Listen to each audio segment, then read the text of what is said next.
The best book to read is the Bible. The best book to read is the Bible. If you read it every day, it will help you all the way. Oh, the best book to read is the Bible. శ్రేష్ఠ గ్రంథము Bible. పఠింప శ్రేష్ఠ గ్రంథము Bible. అనుదినము చదివిన నెలల తోడ నడుపును. ఆ పఠింప శ్రేష్ఠ గ్రంథము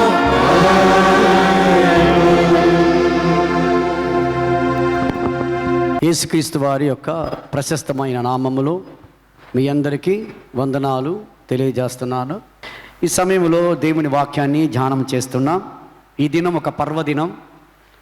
7 సంవత్సరాల కాలం సంపూర్ణ సంఖ్యగా మరి పైనున్న దేవుని ఆలయం కట్టబడిందని ఫొటోస్ పెట్టారు, మీరు చూడండి. చాలా మరి గ్రౌండ్ వర్క్ చేసి చాలా కష్టపడి అనేక మంది యొక్క ప్రార్థనా సహకారం, మరి పెద్దల యొక్క ప్రార్థన, వారి యొక్క మరి ఆ ప్రణాళిక దేవుడు అనుమతించి ఇంత చక్కటి సంఘాన్ని ఇచ్చారు. కాపరిగా నేను చెప్పాల్సింది ఏంటంటే, ఇంత విశాలంగా ఫ్రీగా మరి ఆల్టర్ మంచి హైట్లో ఉండి మీ అందరినీ చివరి వరకు చూడగలిగినట్టు విధంగా కట్టగలిగారు. మీకు విశాలంగా ఉంది. ఆధ్యాత్మికమైనటువంటి మంచి సహవాసం కూడా ఉంది. కనుక దేవుడు ఇంత గొప్ప సంఘాన్ని ఇచ్చారంటే అందులో మనం స్తుతించి గణపరిచి ప్రార్థించాలని, దేవుడు చేసిన మేలులు మనం మర్చిపోకుండా ఉండాలంలో మొట్టమొదటిగా యానివర్సరీలో ఇదొకటి నేను జ్ఞాపకం చేస్తున్నాను. 118వ కీర్తన ఈ వాక్యంలోకి వెళ్ళేటప్పుడు ఏం రాయబడి ఉంది అక్కడ? 22 నుండి 24 ప్రతిసారి మనం చదువుతుంటాం. 118వ కీర్తనలో 24 ఇది యెహోవా ఏర్పాటు చేసిన దినం. ఇది యెహోవా ఏర్పాటు చేసిన దినం. ఇందులో మనం ఏం చేయాలంటే బాగా సంతోషించి మనం ఉల్లసించాలని రాయబడింది. కనుక ఈ దినం ఒక ప్రత్యేకంగా మనం ఏర్పాటు చేసుకోలేదు. దేవుడు ఈ మందిరము కట్టడానికి ప్రారంభించి పూర్తి చేశాడు. కనుక ఒక హితవత్సరం అయిపోయింది. హితవత్సరం, హితవు పలికేది. హితవు అంటే మంచి పలికేది, శుభము అని పలికేది. హితవత్సరం వెళ్ళిపోయింది. 2, 3, 4, 7 సంపూర్ణ సంఖ్య. దేవుడు అనేక సార్లు 7 దినాలు, 7వ దినం విశ్రమించడం, 7 సంఖ్యలో చాలా ప్రత్యేకత ఉంది. అలాంటి ప్రత్యేకమైన సంఖ్య పాత నిబంధన గ్రంథంలోను, అలాగనే మరి ఉపవాసాలు చేయడంలో 7 దినాలు ఉపవాసంలోను మనకు కనపడుతున్నటువంటి సంఖ్యలో ఈ దినం సంపూర్ణమైనటువంటి సంఖ్యగా మనం ఈ దినం ఈ యొక్క హితవత్సరంలో ప్రవేశించాం. కనుక ప్రియమైన దేవుని సంఘమా, సంఘాన్ని దేవుడు దీవిస్తూ ఉన్నాడు. కనుక మనందరం కూడా ఆనందంలో పాల్పొందులు పొందాలి. లూకాసు వార్త 15వ అధ్యాయంలో ఏముంది? 1 నుండి మీరు చదువుకుంటే 3 ఉపమానాలు రాయబడి ఉన్నాయి. అది ఏంటంటే, 1 తప్పిపోయిన గొర్రె, పోగొట్టుకున్న నాణ్యం, తప్పిపోయిన కుమారుడు. ఈ 3 సాదృశ్యాలు కాదు, ఉపమానాలు. దేవుడు అర్థమవటానికి ఇవి వారికి చెప్పాడు. తప్పిపోయిన గొర్రెంటే ఆ గొర్రెను వెతకడానికి వెళ్ళాడు. 99 గొర్రెలు ఉన్నాయి. అలాగే 99 నీతిమంతులు ఉన్న ఒక పాపి గురించి దేవుడు వెతుకుతూ ఉంటాడని రాయబడింది. అలాగే పోగొట్టుకున్న నాణ్యం తన దగ్గరే ఉంది, పోగొట్టుకుంది. దానికోసం ఆమె ఎంతగా వెతికిందంటే మీకు తెలుసండి. ఆ వెతకటంలో మరి స్త్రీలు ప్రాముఖ్యంగా చాలా వంగి లోపల ఎక్కడెక్కడ ఉన్నదో అంతా వెతికింది. అది దొరకగానే ఆమె ఒక ప్రకటన లేక ఒక మాట చెబుతుంది. అందరికీ పిలిపిస్తుంది, అందరినీ పిలుస్తుంది. ఇరుగు పొరుగు వారైనా కుటుంబ సభ్యులైన అందరికీ, రండి, మీరు రండి, మీరు రండి. దేనికి రావాలి మేము? నాకు నాణ్యం దొరికింది. ఇది మీకు నాణ్యం దొరికితే మాకెందుకు అనే విధంగా లేకుండా, నాకు పోగొట్టుకున్న నాణ్యం దొరికింది కాబట్టి మీరు కూడా ఈ సంతోషంలో మీరు పాలు పొందుకోండి. You become a partaker in this blissful moment. మీరు ఒకవేళ if you don't take part in this happy or blissful moment, నేను హ్యాపీగా ఫీల్ అవ్వను. నా హ్యాపీనెస్ను షేర్ చేసుకుంటాను. ఈ దినం సంఘం కట్టబడినటువంటి ఈ సందర్భంలో సంఘ సభ్యులైతేమి, పెద్దలైతేమి, అందరూ వచ్చిన కాంగ్రిగేషన్ ఒకరు ఈ యొక్క ప్రేమను లేక మరి ఈ యొక్క లవ్ షేర్ చేసుకుంటున్నాం. ఎందుకంటే సంతోషాన్ని షేర్ చేసుకుంటున్నాం. మరి పాడిన యూత్ పాటలో వారు చాలా ముందుకు వచ్చి యూత్ వారి హ్యాపీనెస్ షేర్ చేసుకున్నారు. నిన్న రాత్రి అయితే చాలా చక్కగా యూత్ పాడారు. మరి చాలా బాగా ఉన్నాయి ఆ లిరిక్స్, ఆ పాటలు.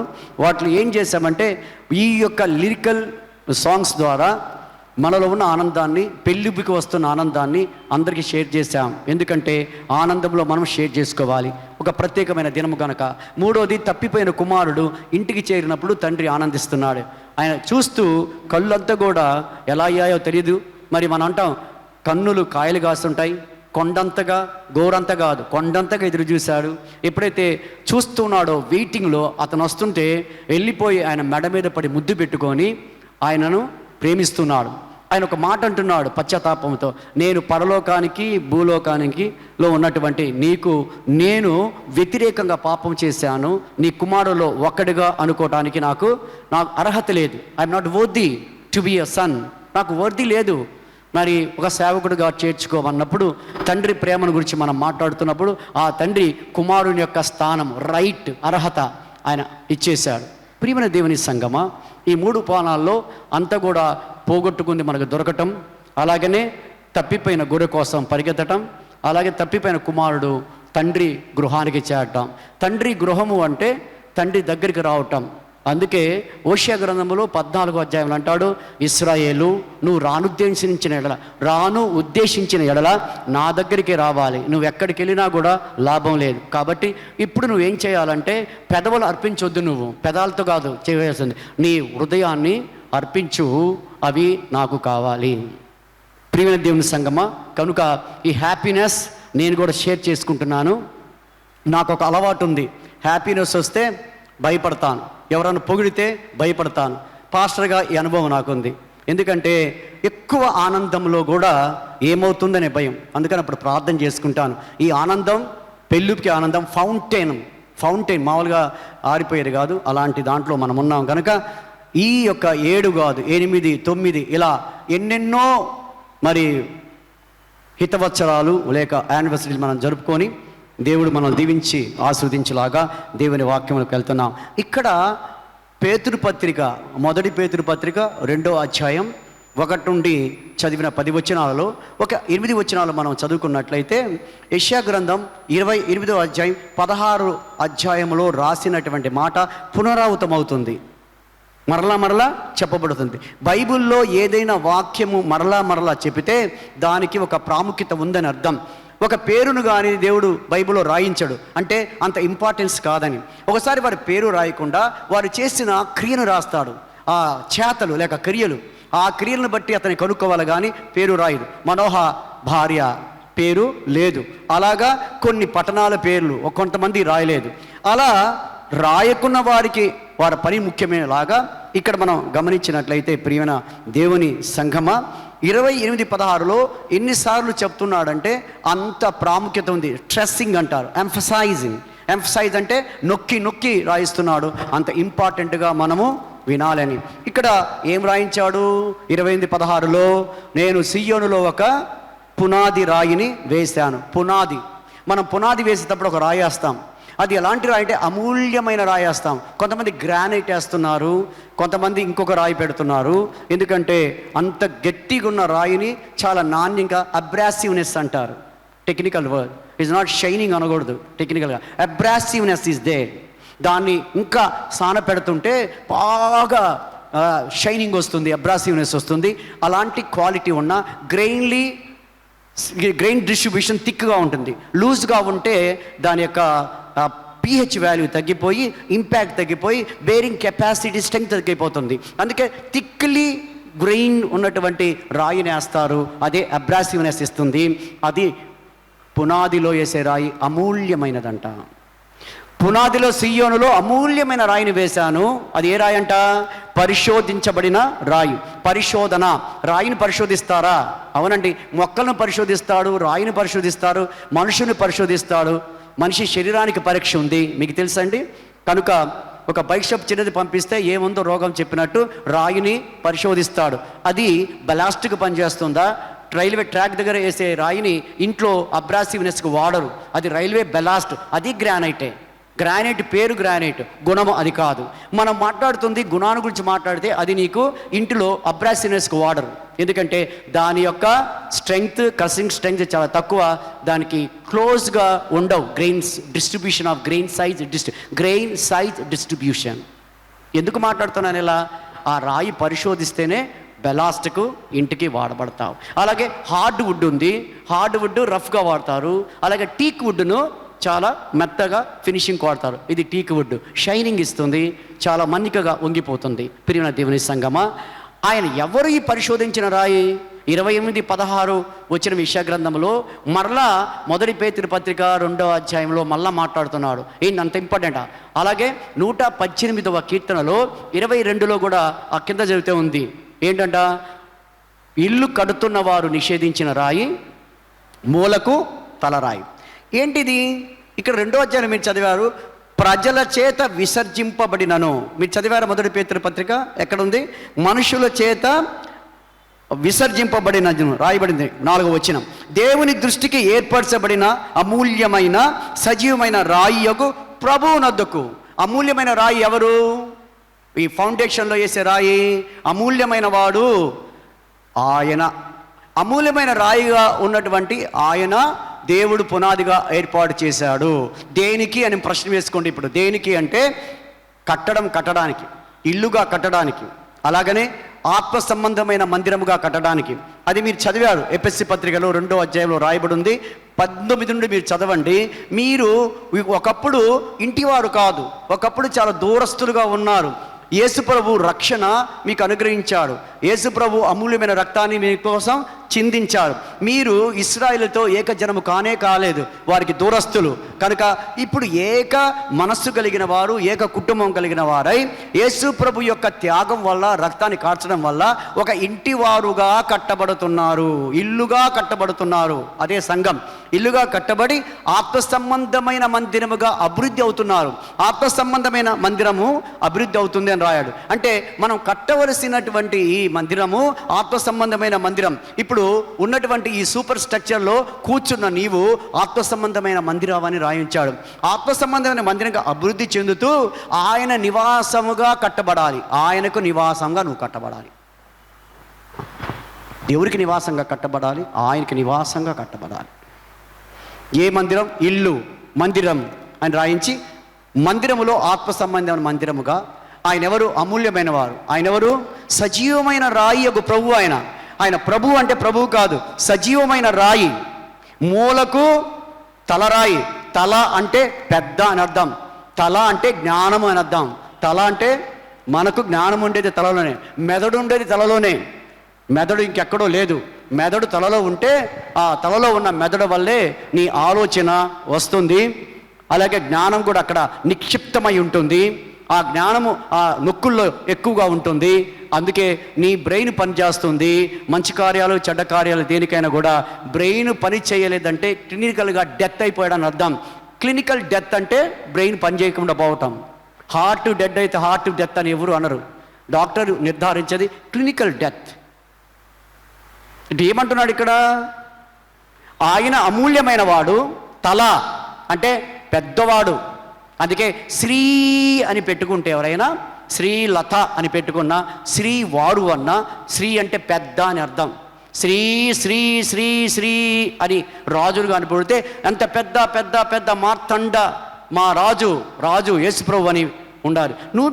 18వ కీర్తన కాదు, కీర్తనలో యెహోవా ఈ భూమికి రాజు అయి ఉన్నాడు, యెహోవా రాజ్యమేలుచున్నాడు. అలాగే హగ్గయి పత్రికలో యెహోవా రాజ్య సింహాసనం మీద ఉన్నాడు, లోకమంతా మౌనంగా ఉండాలని రాయించాడు. ప్రియమైన దేవుని సంగమా, ఏం చెప్తున్నాను నేను? ఇల్లు కడుతుంటే నిషేధించారు. ఇల్లు కట్టే ఆ రాయి తలరాయి, అదే ప్రారంభమైనటువంటి ఫౌండేషన్ వేసే నీ స్టోన్. అది తల అంటే ప్రాముఖ్యమైనది అని అర్థం. ప్రాముఖ్యమైన పెద్ద రాయి అనేటువంటి యేసు ప్రభుతో మనం పునాది వేశాం దీనికి. కనుకనే ఇంత స్ట్రాంగ్గా మనకు ఉందని దేవుడు తెలియజేస్తున్నాడు. స్ట్రాంగ్ అంటే ఆత్మ సంబంధమైన స్ట్రాంగ్నెస్. 2 సంబంధాల ఇల్లులు. జ్ఞానవంతురాలు ఇల్లు కట్టునంటే ఇల్లు అంటే 4 గోడలు పెట్టి రూపేసి కట్టే ఆమె కాదు. ఇల్లు అంటే ఆధ్యాత్మికమైన ఇల్లు కట్టే ఆవిడ అని చెప్పారు స్త్రీ గురించి మాట్లాడుతూ. మనం కూడా కట్టబడుతున్న మందిరం ఏంటంటే మనము కట్టబడాలి. ఎవరు ఆయన? అమూల్యమైన రాయిగా ఉన్న ఆయన దగ్గరికి, ఆ యొక్క తలగా ఉన్న రాయి దగ్గరికి దేవుడే అది పునాది వేశాడు సియోనులో. ఆ రాయి పరిశోధించబడింది. పరిశోధన లేకుండా, టెస్ట్ చేయకుండా మనము వాడడం లేదు దాన్ని. ఏ రాయి కూడా టెస్ట్ చేయబడుతుంది ప్రయోగశాలలో, తెలుసు కదా మీకు. pH వాల్యూ ఎంత గ్రెయిన్ సైజ్ డిస్ట్రిబ్యూషన్ ఉంది, రోడ్డుకు పనికి వస్తుందా, ఇంటికి పనికి వస్తుందా అనేది జరుగుతుంది. అది మనకు తెలియకపోవచ్చు, కానీ ల్యాబ్లో జరిగేది అదే. యేసుప్రభు ఆల్రెడీ పరిశోధించబడ్డాడు. ఏం పరిశోధన?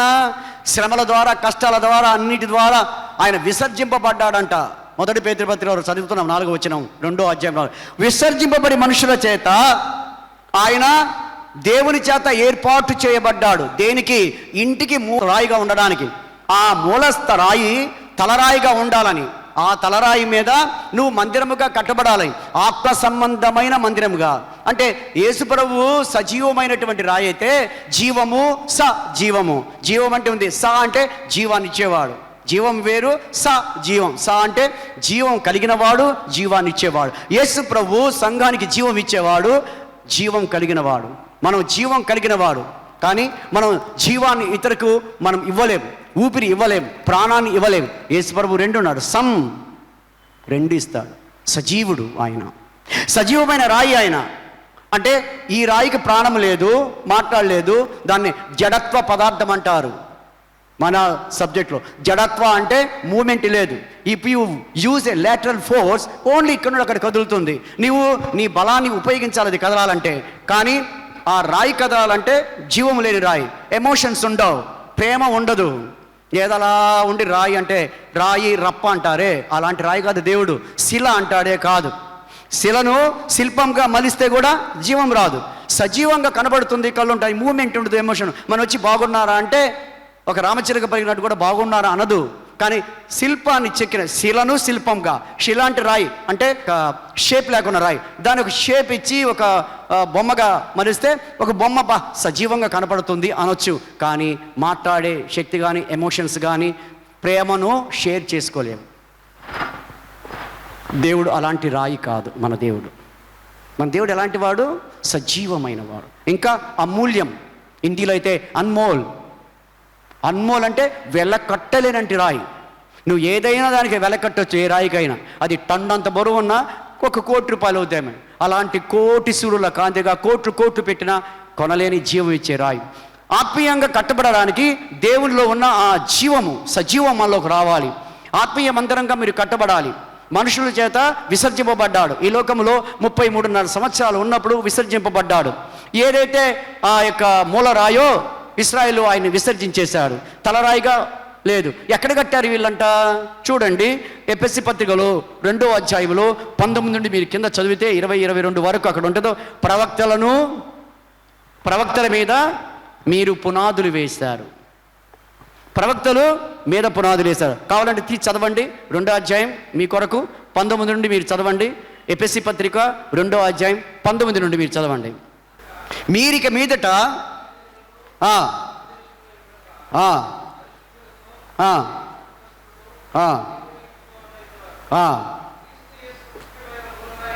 క్రీస్తు యేసు ముఖ్యమైన మూలరాయి ఉండగా అపోస్తులను, ప్రవక్తలను పునాది మీద కట్టబడ్డారు. మీరు దేని మీద కట్టబడాలా? అపోస్తులు వేసిన పునాది మీద మీరు కట్టొద్దు. ప్రవక్తులు కట్టిన పునాది మీద కట్టారు, ఓకే. ఆ కాలంలో ఆయన కట్టమన్నారు, కట్టారు, అయిపోయింది. ఇప్పుడు నువ్వు నూతనంగా ఏం కావాలంటే నీవే ఆత్మీయ మందిరముగా కట్టబడాలి. ఎలా కట్టబడతావు? యేసు అనే సజీవమైన రాయి అనేటువంటి foundation stone which gives more strength and, ఎంత శక్తి కలిగినటువంటి అది బీటలు వాడినట్టుని. No planes of weaknesses. రాయికి ప్లేన్స్ ఆఫ్ వీక్నెసెస్ ఉంటాయి. మీరు చూడండి, శాండ్ స్టోన్ రంధ్రాలుగా ఉంటుంది. That's called stand stone. ఊరికి పిండి అయిపోతుంది. ముగ్గుకు వాడే రాయి, శాండ్ స్టోన్ దొరుకుతుంటుంది ప్రతి రాయి. అది రంధ్రాలుగా ఉన్న రాయి దేనికి పనికిరాదు. ఇంజనీరింగ్ టర్మినాలజీలో అది ఒక ఇంజనీర్ తీసి కట్టతానండి అంటే ఖచ్చితంగా మతిలేని ఇంజనీర్ అవుతారు దాన్ని కడితే. ఎందుకంటే దాంట్లో ప్లేన్స్ ఆఫ్ వీక్నెసెస్, ఎక్కువ నీళ్లు లాక్కుంటుంది. ఎక్కువ నీళ్లు లాక్కుంటే అది పనికిరాదని అర్థం. ఇప్పుడు ఏమంటున్నాడు యేసుప్రభువు? అలాంటి ప్లేన్స్ ఆఫ్ వీక్నెసెస్ లేవు. అందుకే నిలబడి సమాజంలో సజీవమైన వాడిని, పునరుత్థానము నేనే, జీవము నేనే, నేనే తల, నేనే ఆల్ఫా, నేనే ఒమేగా. నా మీద కట్టబడినటువంటి ఎలాంటి ఇల్లు కూడా బుద్ధిమంతుడైతే దాని మీద కడతారు, పాతాళలోక ద్వారములు దాని దగ్గర నిలబడనేరవు.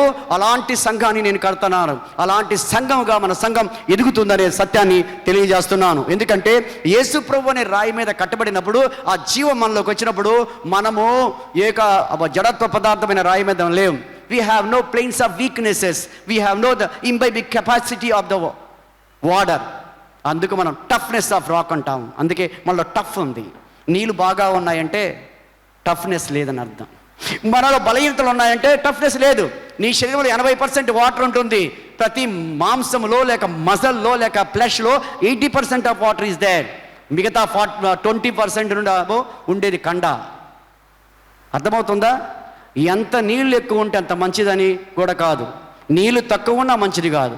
ఇది ఎంత కరెక్టో మన దేవుడు యేసుప్రభు వారు చెప్పినట్టు ఆయన రాయి అంటే ఎలాంటి వాడంటే పరిశోధించారు, అమూల్యమైనది. ప్లేన్స్ ఆఫ్ వీక్నెసెస్, ఏ బలహీనత ఆయన లేదు. అందుకే ఈరోజు సమాజంలో కూడా యేసుప్రభు సంఘాలను, యేసుప్రభు బిడ్డలను ఎంత హింసించినా సంఘాలు ఎదుగుతూ ఉన్నాయి. ఆ సంఘాన్ని పడదోయటానికి ఎవరి చేత కాదు. ఏ మనుషుడు, ఏ పాస్టర్ ఎవరు కూడా సంఘాన్ని పడగొట్టలేరు. తెలుసా అండి? సాతాను సంఘాన్ని పడగొట్టలేదు, మనుషులను పడగొట్టి తీసుకెళ్ళొచ్చేమో. కావాలంటే పడగొట్టి చూడండి, కొండకు గడ్డి పరకేసి లాగినట్టు ఉంటుంది. దేవుడు అందుకంటున్న 16వ అధ్యాయంలో మత్తయి వార్తలో 13 నుండి నేనెవరు హూ యామ్ ఐ అని అడుగుతున్నారు. ఆ ప్రశ్న వేస్తే ఎలా ఉంటుందంటే, నేను ఇప్పుడు హూ యామ్ ఐ అంటే ఈయనకి మతిమరుపు ఉన్నది, చదవలేడు, కళ్ళు పోయాయి, అన్ని పోయాయి, తీసి సమాధి రాద్దామంటారు. నేను ఎవరండి అని అడిగానంటే you are suffering from dementia, amentia. ఈ 2 వ్యాధులు నీకున్నాయి. నీ బ్రెయిన్లో చిత్రపటం ఏర్పడటం లేదు, నువ్వు చూసిన దాన్ని గుర్తుపట్టలేవు. ఎలా అంటే ఇలా ఏదో అంటే కానీ గుర్తుపట్టలేవు. అంటే డెమెన్షియా ప్రాబ్లం. చిత్రపటం ఏర్పడటం లేదు, పిక్చర్ ఏర్పడటం లేదు. There is a problem at all. సెలబ్రియంలో ఏదో ఉంది నీ దాంట్లో, డిఫెక్ట్ ఈస్ దేర్. బట్ దేవుడు అలాంటి వాడు కాదు. సృష్టిక రచనాకియ, సృష్టిని రచించిన వాడంటే సృష్టించిన దేవుడు ఆయన. అలాంటి బండ మీద కట్టబడ్డాం కాబట్టి దేవుడు నేను ఎవరు అని అడిగి ఎవరని అన్నారంట? సజీవమైన వాడు. సజీవమైన రాయి, సజీవమైన వాడు. రాయి అంటే అంత టఫ్. నువ్వు ఎంత టఫ్ అంటే ఎవరు నేనేం చేయలేరయ్యా. ఇంకా ఏమంటున్నాడు కింద 18వ వచనం చదివారు కదా, మత్తయి 16:18లో ఆయన అంటున్నాడు, పేతురు నువ్వు కనుక్కున్నావు సజీవమైన వాడవి, సజీవమైన రాయివని, తల రాయని, మూల రాయని. మనుషులు ఈ రాయి తెలియక పారేస్తారు. మీకు ఎవరికైనా డైమండ్ దొరికితే పారేస్తారా? ఖచ్చితంగా పారేస్తారు. నేను పారేస్తాను, నాకు ఆ టెక్నాలజీ లేదు. నల్లగా బొగ్గులాగా దొరుకుతుంది అది. డైమండ్ నువ్వు కనుక్కోలేవు. వెంటనే తీసి మాకొద్దండి ఎవరికి 100 రూపాయలకి ఇస్తారు. మన పిక్చర్ ట్యూబులు తయారు చేస్తున్నారు టీవీలు, తెలుసా? అది మనం వేరే వాళ్ళకి అమ్ముతున్నాం, జపాన్ వాళ్ళకి. 100 రూపాయలు 200కి అమ్మి క్వాడ్జైట్ అనేటువంటి కెమికల్ కంపోజిషన్స్ ఉన్నటువంటి రాయి తెల్లగా ఉంటుంది. మాకు ఎందుకంటే తెల్లగా తీసేసుకోండి అని 100 రూపాయలకి అమ్మితే వాడు పిక్చర్ ట్యూబ్ తయారు చేసి 15,000కి అమ్ముతున్నారు. టీవీలో మెయిన్ భాగం పిక్చర్ ట్యూబ్. నువ్వు 100కి అమ్మేశావు.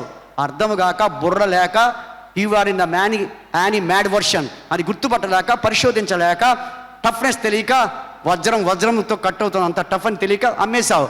వాడు జపానోడు లిల్లీ పుట్టింతోడే, బ్రెయిన్ చాలా బాగుంది. వాడు ఏం చేస్తాడు? నీకే కలర్ టీవీ సోనీ ఎంతకు అమ్మాడు? 1,00,000కి అమ్మాడు. నువ్వు ఇచ్చింది 100 రూపాయల రాయి. ఆ టెక్నాలజీ తెలియక రాయి అమ్మ 100కి అమ్మానని ఎగురుతా ఉన్నాడు. కానీ వాడు కాముగా ఒక డబ్బా తీసుకున్నాడు, 1,00,000 రూపాయలు. ఎవరు గొప్పవారిల్లో? నీవు గుర్తించలేక ఆ రాయి విలువ తెలియలేదు. ఆనాడు ప్రారంభ శతాబ్దంలో ఈ రాయన యేసు విలువ తెలియక విసర్జించేశారు. కానీ ఆయన మీద కట్టబడిన సజీవమైన సంఘాన్ని ఎవ్వరూ ఏం చేయలేరు. ఎన్నిసార్లు యెరూషలేము పట్టణం పట్టబడింది? 70 సార్లు. ప్రారంభ శతాబ్దంలో అలాగనే పట్టబడింది. కానీ ఆ సంఘాన్ని ఏమి చేయలేకపోతున్నారు. ప్రియమైన దేవుని సంఘమా, నీవు ఆత్మీయ సంఘంగా ఈ సంఘంలో కట్టబడితే, యేసుప్రభు మీద, ఆయన మీద నువ్వు కానీ కట్టబడితే ఎవ్వరు కూడా నిన్ను ఏ ఫోర్స్, ఎనీ లాటరల్ ఫోర్స్ నిన్ను లాగలేరు. అది సంఘం యొక్క బలం. ఆయన ఏమంటున్నాడు? అందుకే ఏమంటున్నాడు? పేతురు, నువ్వు బండవు, నువ్వు బండలాంటి వాడవే. రెండు అనుకోండి, మొద్దు అంటే తుమ్మ మొద్దు, తుమ్మ మొద్దు అంటే త్వరగా అర్థం చేసుకోలేడు, కొన్ని లేడు పడుతుంది. ప్రజలలో ఇద్దరు ఉంటారు, ఒకడు విశ్వాసి, ఇంకొకరు అవిశ్వాసి, చెడ్డవాడు, మంచివాడు, ఇంకా చదువుకున్నవాడు, చదువు లేనివాడు, యాక్టివ్గా త్వరగా నేర్చుకున్నాడు, త్వరగా లేనివాడు. ఇదే భేదాలు. అంతేగాని దేవుడు ఏ భేదం మనకు కలుగజేయలేదు. నువ్వు బండవు, గట్టివాడివే, కెఫా, కానీ కొన్నిసార్లు రెల్లులాగుంటావు. రెల్లు, పేతురు రెల్లు లాంటి వాడు. తనను తాను అతిగా ఊహించుకుంటాడు, తన తానుగా కమిట్మెంట్ చేసుకొని పడిపోతుంటాడు. సంఘం దగ్గరికి వచ్చి దేవుడి దగ్గర ఇంకా ఎక్కువ అవ్వాలనుకున్నాడు. అప్పుడు ఏమంటున్నాడు దేవుడు తెలుసా? ఈ బండ అంటే నీ బండ అనుకుంటావేమో, నీకు బలహీనతలు ఉన్నాయి. మన బండ లాంటి వాళ్ళమైన బలహీనతలు ఉన్నాయి, రంధ్రాలు ఉన్నాయి, నీళ్ళు ఎక్కువగా లాగుతాం. ప్రపంచం అనే నీళ్ళు అనే పాపాన్ని లాక్కుంటాం, పాపాన్ని జుర్రుకుంటాం మనం. కానీ యేసు ప్రభు పాప శరీర ఆకారంలోకి వచ్చిన ఏ పాపాన్ని జుర్రుకునేవాడు కాదు.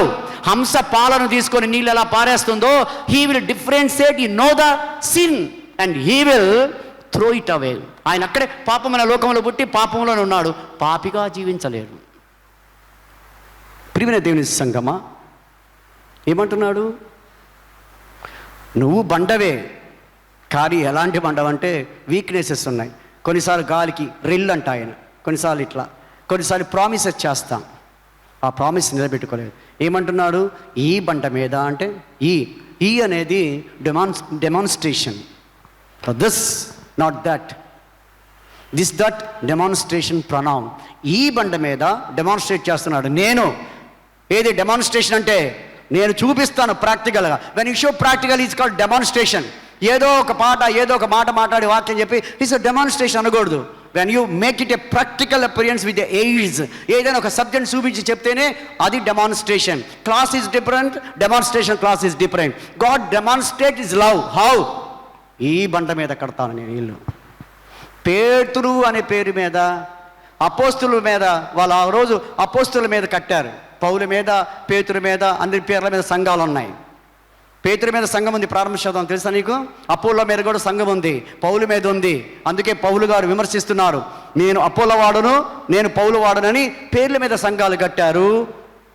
వారు ఆ సంఘాలను నిలవలేదు. యేసుక్రీస్తు అనే బండాని మీద కడితే ఆ సంఘానికి చలనం లేదని చెప్తున్నాను. ప్రియమైన దేవుని సంఘమా, ఈ సంఘం దేవుని బండ మీద కట్టింది కనుక ఎన్ని తుఫానులు, ఎంత ఫోర్స్ వచ్చినా కూడా నిలబడుతుందని దైవసేవకులుగా చెప్తున్నాను. కాకుంటే మనందరం కూడా ఈ స్ట్రక్చర్ కాకుండా ముందు ఆత్మీయ మందిరాలుగా కట్టబడాలా. నువ్వు ఆత్మీయ మందిరంగా కట్టబడితేనే ఈ మందిరంలో ఉంటే నీకు సేఫ్టీ. నువ్వు ఆత్మీయ మందిరంగా కట్టబడకపోతే, ఏక కుటుంబస్తులు కాకపోతే, దేవుని కుటుంబంలో నువ్వు ఒక కుటుంబం అవ్వాలి. ఆయన సజీవ రాయిగా ఉన్నాడు, ఆయనలో చక్కగా అమర్చబడాలి.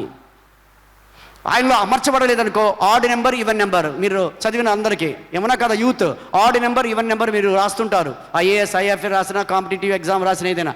ఆడ్ అంటే ఏంటి, ఈవెన్ అంటే ఏంటి? బేసి సంఖ్యలు, సరి సంఖ్యలు ఉన్నాయి. నువ్వు కానీ అందులో సరిపోకపోతే ఈజ్ ఆడ్ నెంబర్ ఇన్ మా ఫ్యామిలీ.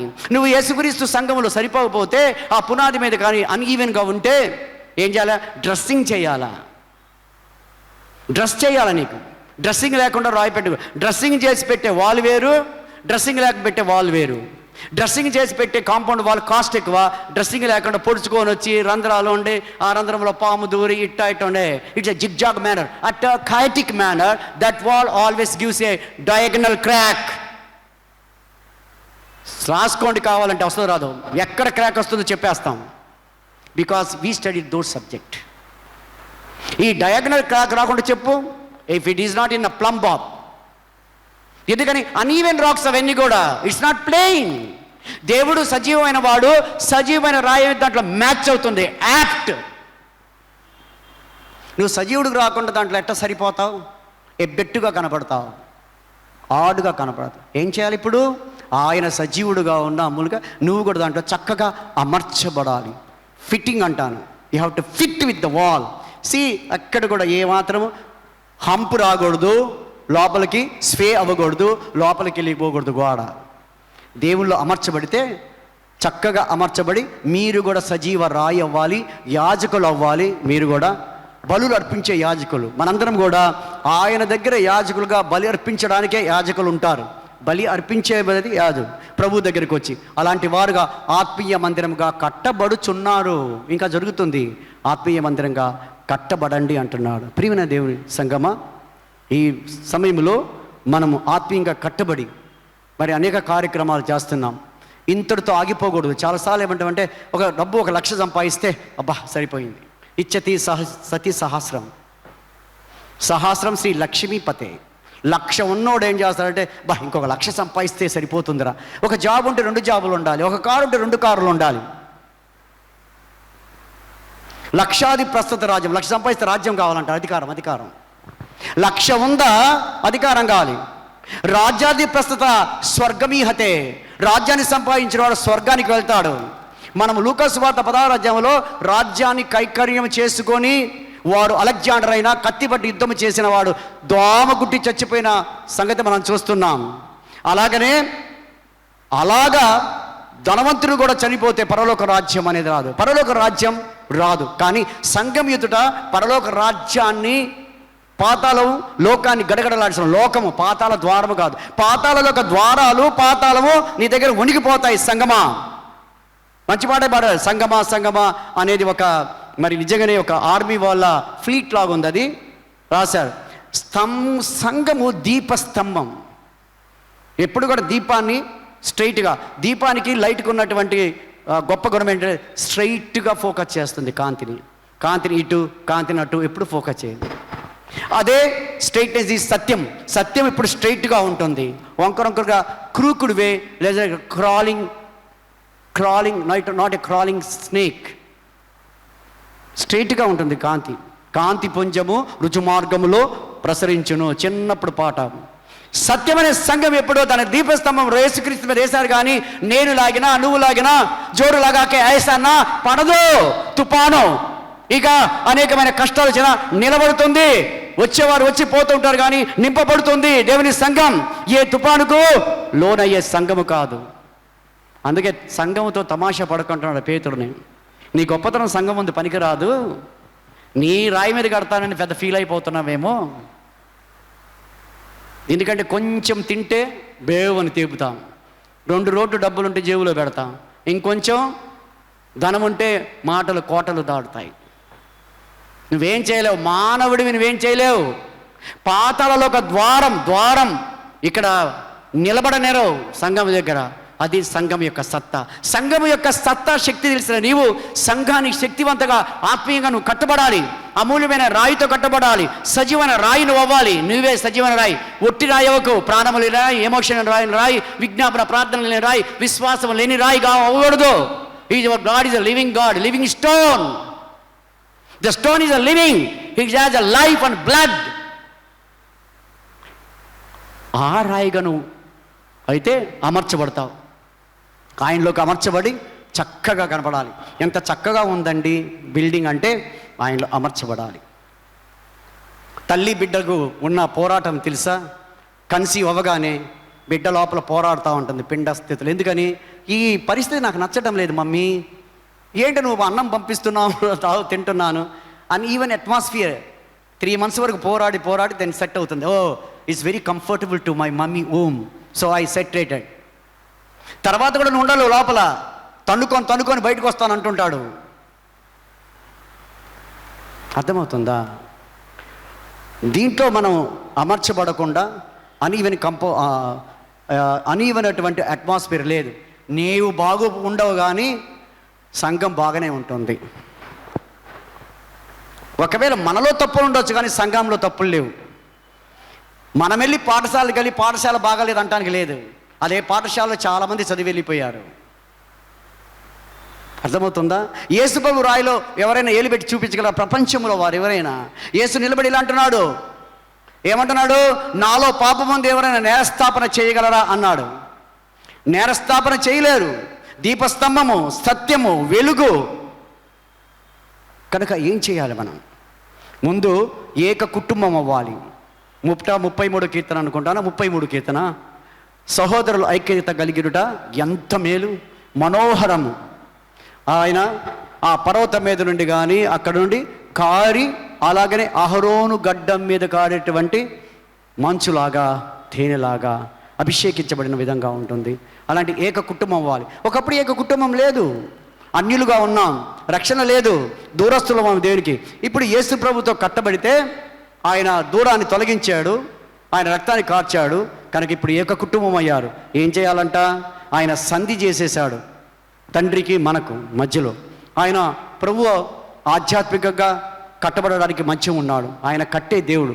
కనుక మనం ఏం చేయాలంటే ఆ ఆశ్చర్యకరమైన వెలుగులోకి రావాలని, ఆయన్నే తలగా ఉండాలని, ఆయనే అమూల్యమైన రాయి, ఆ రాయి సజీవమైనది, ఆ రాయి మీద కట్టబడాలి మనం. ఆ కట్టబడిన సంఘం కిందికి దిగిపోయిందని కానీ, లేక ఇది షేక్ అయింది కానీ, ఎలాంగేట్ అయింది కానీ అవదు. ఇప్పుడు అనేక కట్టడాలు, తాజ్మహల్ బీటలు వాడుతుంది, చాలా కట్టడాలు. కానీ దేవుని సంఘం అనే ఆత్మీయ కట్టడం ఆధ్యాత్మికంగా ఎప్పుడు ఒకటై ఉంటుంది. ప్రియమైన దేవుని సంఘమా, ఇప్పుడు ఏం చేయాలని రాయించాడంటే మీరందరూ కూడా అభివృద్ధి అవ్వాలి, సంఘము అభివృద్ధి అవ్వాలి, ప్రేమలో సంఘం అభివృద్ధి అవ్వాలి, సహవాసములో సంఘం అభివృద్ధి అవ్వాలి, లోతులో సంఘం అభివృద్ధి అవ్వాలి, పైకి వెళ్ళడంలో. అదే ఎఫెసీ పత్రిక 3వ అధ్యాయంలో 14 నుండి రాయించాడు. ఎవరిని బట్టి? తండ్రి అయినా ఆయన పంపిన యేసు ఆయన తలరాయిగా. ప్రపంచం ఇప్పుడంతా కూడా భారతదేశమైన అన్ని ప్రపంచాలు యేసును తలరాయిగా అనుకోవటం లేదు, మూలరాయి ఆయనని. ఆ రాయి మీద కట్టబడక అన్నీ పాడైపోతూ ఉన్నాయి. మనమైతే అలా చెదరకుండా ఉంటున్నాం. కారణం ఏంటంటే ఆయనలో మనము చక్కగా అమర్చబడి ఏమాత్రం మనం కదలకుండా ఉంటున్నాం. కదలని వారు స్థిర. అందుకే ఈ దినము దేవుడు ఏర్పాటు చేసిన దినము.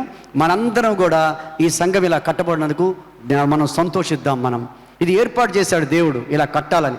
దేవుడు ఏర్పాటు లేనిది ఏమీ జరగదు కనుక అది పునాది రాయి ఆయనే, పునాది ఆయన మీద మనం కట్టబడాలి. విసర్జించిన వారిని చూడకండి. యేసుప్రభుని అరచేతులతో చరిచారు, హేళన చేశాడు. ఆయనే మెయిన్ అని తెలియదు. మూలరాయి అంటే ఏంటండి? సీయోనులో ఒక దేవాలయం ఉంది, మీకు తెలుసా? పరలోక రాజ్యములో చచ్చౌకంగా ఉంటుంది. పొడవు వెడల్పులు సమానం అక్కడ. ఇక్కడ పొడవు ఎక్కువ, వెడల్పు ఎక్కువ, కానీ చచ్చౌకము, స్క్వయర్. అక్కడ రత్నములు, గోమేధికములు, మరకతములు, పచ్చలు, నీలాలనే అమూల్యమైన రాళ్ళతో కట్టబడినటువంటి పరలోక రాజ్యం పైనుండి కిందికి దిగుతుంది. మీరు ఎబ్రీ పత్రికలో 7, 8, 9, 10 అధ్యాయాలు రాయబడినట్టు ఇవన్నీ ఛాయ మాత్రమే. యేసు ప్రభువులో అవన్నీ కూడా అక్కడ భద్రపరచబడిన ఛాయ ఇవి. అక్కడ మందిరం, సియోను మందిరం చాలా అద్భుతంగా ఉంటుంది. యేసుక్రీస్తే ఆ మందిరం, యేసుక్రీస్తే స్ఫటికం లాంటి ఆ యొక్క నదిలో ఆయనే సింహాసనం వేసుకుని ఉంటాడు.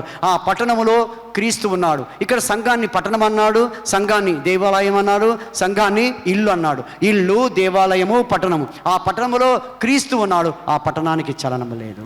క్రీస్తు సంఘంలో ఉన్నాడు, చలనము లేదు. క్రీస్తు ఈ ఆలయంలో ఉన్నాడు, చలనం లేదు. ఒకవేళ క్రీస్తు యొక్క బండ మీద కట్టబడకుంటే భయపడాలి. సియోనులో పునాది వేసేశాడు, అక్కడ ఉన్నది పునాది. కాబట్టి అక్కడున్న పునాది ఇక్కడ కదలదు. ప్రియమైన దేవుని సంగమా, పేతురుతో అంటున్నాడయ్యా, నువ్వు కెఫా, నువ్వు పెట్రా రాయివే, కానీ ఈ బండ మీద నేను కడతాను పాతాళలో ఒక ద్వారాలు. అంటే సంఘానికి ఉన్న పవర్ ఒకటి, పాతాళాన్ని గడగడలాడించాలి. మన కాడున్న సత్తా. తాళం చెవి ఇచ్చేశాడు. పెడ్లాక్ ఎక్కడుంది? పెడ్లాక్ అండ్ కీ. పెడ్లాక్ దేవుని దగ్గర ఉంది, కీ అంటే ఓపెన్ చేసేస్తాను నువ్వే. You have the authority. అందుకే ఏది బంధిస్తే అది ఆయన బంధిస్తాడు, ఏది నువ్వు తీయమంటే అది తీస్తాడు. నీ చేతికి తాళం చెవి, కీ ఇచ్చేసి నువ్వు ఏది ఓపెన్ చేస్తే ఓపెన్ చేస్తాను. ఏది if you bind anything I will bind in the earth. నేను అలా బంధించేస్తాను. నీకు అధికారం ఇస్తున్నాడు. దేశం అంటే మట్టి కాదు అంటే మనుషులైతే, సంఘం అంటే మట్టి కాదు, మనుషులు సజీవమైన రాళ్ళగా యేసుక్రీస్తు సజీవమైన అమూలమైన రాయిలో అమర్చబడి కట్టబడిన వాళ్ళం. ఒక కట్టడముగా కట్టబడిన సజీవమైన మందిరం. ఇది సజీవమైన మందిరం మాది. మనందరం సజీవులం కనుక సజీవులు కదా నేను స్తుతిస్తారు. ఈ దినము సజీవుడనై నేను స్తుతిస్తున్నాను. నీ ఊపిరి ఆడుతూ నీవు సజీవుడుగా ఉన్నావంటే ఆయన. మన సంఘం సజీవంగా మనందరినీ చేస్తుంది ఆధ్యాత్మికంగా. కనుక ప్రియమైన దేవుని సంఘమా, దీపస్తంభముగా ఎప్పుడైతే ఫోకస్ చేస్తుంటుందో అలాగే మనందరం వాక్యాన్ని, సాక్ష్యాలను, మరి ఆత్మీయ మందిరము కట్టబడి అభివృద్ధి కావాలంట, ఎడిఫై అవ్వాలా. I always pray to edify the church, development, spreading అవ్వాలా, ramifying to all the corner, every place you go. మీరు వెళ్ళి సువార్తను ప్రకటించండి నేషన్కి. సృష్టికి కూడా నువ్వు చెప్పాలి, సృష్టికి కూడా సువార్త చెప్పాలి, సృష్టికి కూడా నువ్వు చెప్పాలి, రీచ్ అవ్వాలి. అందుకే సంగమా నువ్వేం చేయాలంటే కూర్చోవద్దమ్మా. ఏం రాశారు? విజయ గీతం పాడుకుంటూ విజయ గీతముల్ పాడారే అనుకుంటూ కథము తొక్కుతూ మనం సైనికులకు వెళ్ళాల. అప్పుడు సంఘము సజీవమైన ఈ సంఘం నడుస్తుంటే మన సంఘాన్ని చూచి టార్చ్ బేరర్ లాగా సజీవమైన సంఘం. యేసు అక్కడ ఉన్నాడు ఆ పట్టణంలో, ఆ పట్టణానికి చలనం లేదు, యేసు అక్కడ ఉన్నాడు కేంద్రంగా. Is a Christ-centered church. God's word must be powerful in the church. There is an enticement of the Holy Spirit, and there is a liveliness, quickness is there, and they are not a mutant. They are not mute people. దాన్ని ఏమంటారు? ఏం మాట్లాడేవారు కాదు. They have the ability to speak. వాళ్ళు సాక్ష్యంగా ఉన్న సంఘం. ప్రియమైన దేవుని బిడ్డలారా, ఎప్పుడైతే నాది అనుకుంటావో నీ సంఘాన్ని, కాంగ్రిగేషన్, అప్పుడు నువ్వు ఏమైనా చేయడానికి ఇష్టపడతావు. నాది అనుకున్నప్పుడు నేను దీనికి ఏం చేయాలి, దేశం కోసం, దేశం నాకేం చేసింది అనేది మనం వింటుంటాం. భారతదేశాన్ని గురించి చేసేవాళ్ళు కావాలా. దేవుని నుండి ఏమి కొట్టేయాలని కాదు, దేవుడు ఏ పాత్ర ఇచ్చాడో చేయాలా. సంఘములో చేపలు పరిచేది కూడా ఆతిథ్యమే. సంఘములో ఒక లైటును సరానికి ఆపుతున్నావు, అది కూడా దేవుని పరిచర్యే. ఇతరులకి ఆతిథ్యం ఇవ్వటం దేవుని పరిచర్య. దేవుడు నిలబెట్టినటువంటి వారు ప్రవక్తల అపోస్తలులతో నువ్వు మమైకమయటం కూడా ఒక పరిచర్య. వాళ్ళు కట్టిన దాని మీద నువ్వు కట్టాలి అంటున్నాడు. ఒకవేళ వారి మీదనే ఆధారపడి దేవుని కానీ వదిలేస్తే ప్రవక్తలు అపోస్తలుల మీద కట్టొద్దు అంటున్నాడు. నీవు క్రీస్తు మీదే కట్టబడాలి. క్రీస్తు స్టాండర్డ్ అయిన రాయి, క్రీస్తు standard rock. No planes of weaknesses. If Jesus have planes of weaknesses, any frailties, infirmities, ఆయన చక్కపురుషుడు అవ్వలేరు. So impact of the church is the rock of Jesus. మనందరం ఆయన ఆ రాక్ మీద మనందరం కట్టబడితే చూడండి, అది ఆధ్యాత్మికమైన మందిరం. ఆ మందిరం ఎత్తబడుతుంది. ఆ మందిరం అంతా కూడా సియోనుకు తలపించే సంఘం. సియోనులో ఉన్న సంఘం భూలోకంలో తలపించడం అంటే ఒక రిజెంబుల్ అవ్వాలి. It should resemble. కాబట్టి మెటీరియలిస్టిక్గా కాదు, యాంత్రికంగా కాదు, మెకానికల్గా కాదు, సజీవంగా. క్విక్నెస్ అంటామే, QUICK అని, quickness of your mind, quickness of your body, quickness of అంటే లైవ్ అని. Liveness should be there. When you worship, when you read, when you do it with liveness. తెచ్చిపెట్టుకున్న మినుగురు పురుగులు కాదు. మినుగురు పురుగు తెచ్చిపెట్టుకుంటుంది కోతి, లంగూరు. కోతి అలని కోతి కాదు, లంగూరు అనాలి. నల్లముచ్చు, ఎర్రముచ్చు, కొండ ముచ్చులు, లంగూర్. పతేపూడి, సిక్కిరి, సికంద్రాకి వెళ్తే ఉంటాయి వరుస కూర్చొని చరికి పెట్టుకుంటా. It should not be hypocrisy, it should not be pigheaded. అమూల్యమైన వారు, అమూల్యమైన వెలుగు, ఆశ్చర్యకరమైన వెలుగులో యాజకులుగా ఉండి, మధ్యవర్తులుగా ఉండి, బలిరర్పించేవారుగా మీరు ఉండాలి. లైవ్నెస్. కాబట్టి పరిశోధించబడిన వారు ముగిస్తున్నాను. ఆ తలరాయి అయిందంటే ఊరికి రాదు. ఒక రాయిని తెచ్చి నువ్వు పునాదులు వేస్తే ఊరికి వేయవు. ఇటుకొని తెచ్చి నువ్వు పెడతావా మూలరాయిగా? ఆ ఇటుకు కూడా కిందేస్తే ఈవెన్గా బ్రీక్ అవ్వాలి, ఈవెన్ బ్రీక్నెస్ ఉండాలి. యేసుప్రభు నీవు తయారు చేసిన బ్రిక్కే ఎంత ఉండాలని నువ్వు కోరుకుంటే, యేసుప్రభు అనే రాయిని దేవుడే పరిశోధించాడు, లోకానికి పంపి. ఎంతమంది అవమానపరిచాడు, ఎంతమంది కొట్టారు, ఎంతమంది ఆయన ఏదో చేయబోయారు. సిలువ వేయించింది సాతాను. సిలువ నుండి దిగుతాడు అనుకోలేదు, చచ్చిపోయాడు అనుకున్న సాతానికి ఫ్యూచర్ తెలియదు. సాతానికి ఫ్యూచర్ తెలియదు. దేవుడు ఫ్యూచర్ చెప్పడు ఎవరికి. నేను మరణిస్తానని చెప్పడు. సాతాను యొక్క కాలాన్ని ఇచ్చాడు. ఆ కాలంలోనే అది పాతాళాన్ని బంధించబడుతుంది. ప్రకటన మీరు చదివితే చైన్తో దేవుని దూతలు వస్తారు సాతాన్ని బంధించడానికి. సాతాను విడవబడి ఉంది. ఇప్పుడు మన దగ్గర గర్జించే సింహం లాగా వస్తుంది. ప్రియమైన దేవుని సంగమా, అందుకే మనం ఆధ్యాత్మికంగా కట్టబడితే ఆధ్యాత్మికమైన మందిరంలోనికి దూరదు. లేకపోతే ఏమవుతుంది, గర్జించే సింహం వలె ప్రతిలో దూరుతుంది, ఆధ్యాత్మికను పాడు చేస్తుంది. అందుకే పూత పెట్టిన ఈ యొక్క పూతను రాల్చేది గుంట నక్కలంట. గుంట నక్కలు పూతను రాల్చేసాయి. విశ్వాసం అనేది పూత. దేవుడు పౌలు గారు పేతురు ఏమంటున్నాడు, పేతురు కెప కొండ బండ నువ్వు చాలా గొప్పవాడు అనలేదు.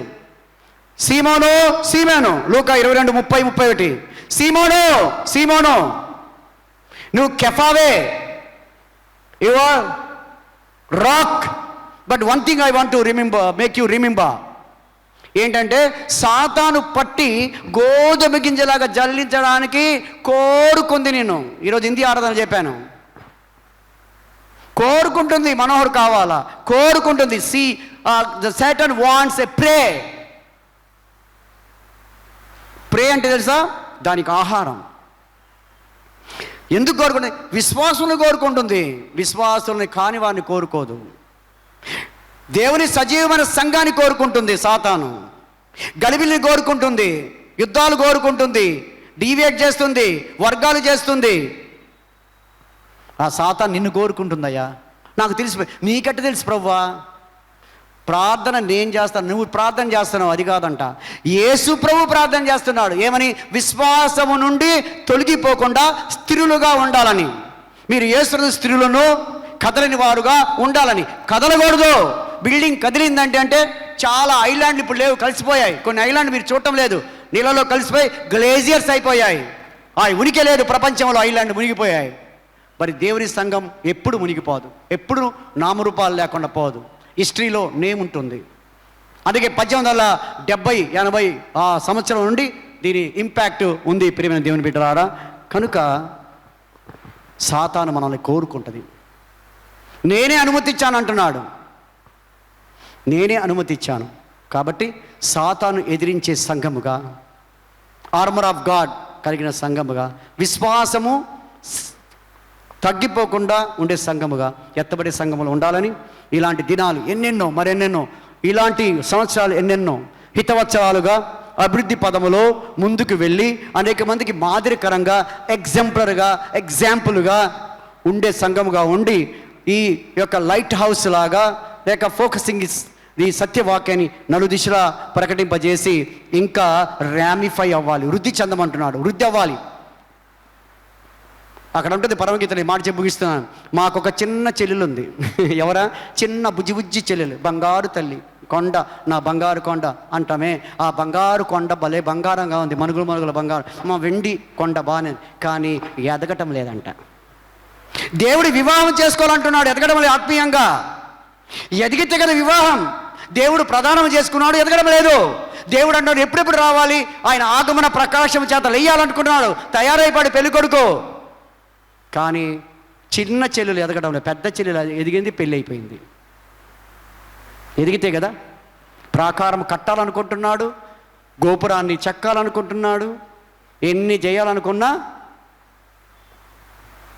అత్త దగ్గర అన్నీ ఉన్నాయి. అల్లున్నట్లో శని ఉంది. సాతాను మన పక్కనే ఉన్నాడు. కనుక ప్రియమైన దేవుని సంగమా, నేను చూశాను ఫొటోస్. నేను ఎప్పుడెప్పుడు వచ్చేవాను కాబట్టి కింద ఇంతకున్న సంఘం ఇట్లా సిలువాకారం. There is a power in the church, lower down church. చూడండి ఎంతగా అయిపోయిందో.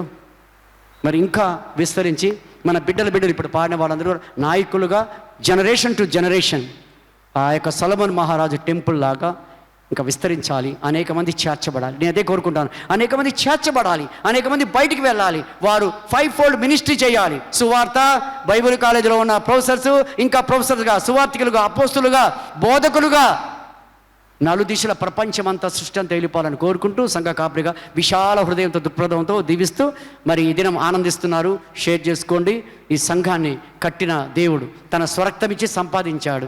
రాజ్యముగా వారసులుగా ఆయన చేశారు. We are the inheritance of gods. కనుక రాజులైన యాజకులుగా ఆయన రాజ్యానికి మనందరినీ దారదత్తం చేసేసాడు. ఆయన స్వరక్తమిచ్చి సంపాదించాడు. రక్తమిచ్చి సంపాదిస్తే కిన్షిప్ ఉంటుంది. రక్తం లేకపోతే సొంత రిలేషన్షిప్ మనకు లేదు. Now we're reconnected, reconciled, restored with the spirit of Lord, the sowing of the spirit of the snow valley of the spirit year. And that's why we're every year March పార్వలాగా వెళ్ళిపోతున్నాం, ramifying and developing and edifying our cells in the spirit.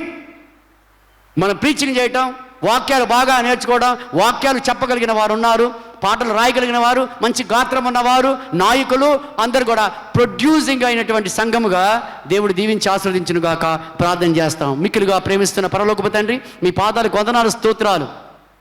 ఈ వాక్యాన్ని 30దంతలుగా 60దంతలుగా 100ంతలుగా ప్రతిఫలించమని వేడుకుంటూ సంఘాన్ని ఇంకా దివ్యమైన సంఘముగా, దీపస్తంభముగా, పాతాల లోక ద్వారాలు గడగడ ఓడికే సంఘముగా చేశారయ్యా. ఇంకా లేవనెత్తండి అనేక మంది పరిచర్య కలిగిన వారిని, లేవనెత్తండి యవనస్తులను, లేవనెత్తండి ప్రార్థనా యోధులను, లేవనెత్తండి అయ్యా. సంఘం అంతా ముందుకు వెళ్ళి సాతానును జయించే విధంగా నాయన దీవించమని యేసువారి దివ్య నామంలో ప్రార్థించడానికి వేడుకుంటున్నాము తండ్రి. ఆమేన్. పరలోకమందు మా తండ్రి, మీ నామం పరిశుద్ధపరచబడను గాక, మీ రాజ్యం మాకొచ్చుగాక, మీ చిత్తం పరలోకమందు నెరవేర్చున్నట్లు భూమి అందు నెరవేరును గాక. మాకు కావాల్సిన ఆహారం మీరు మాకు దయచేయము. మా రుణస్తులు మీరు క్షమించిన ప్రకారం మా రుణములు మీరు క్షమించము. మమ్మ శోధనుడి తేక కీడు నుండి తప్పించము. ఎందుకనగా రాజ్యం, బలం, మహిమ నిరంతరం నీవై నావు తండ్రి. ఆమేన్.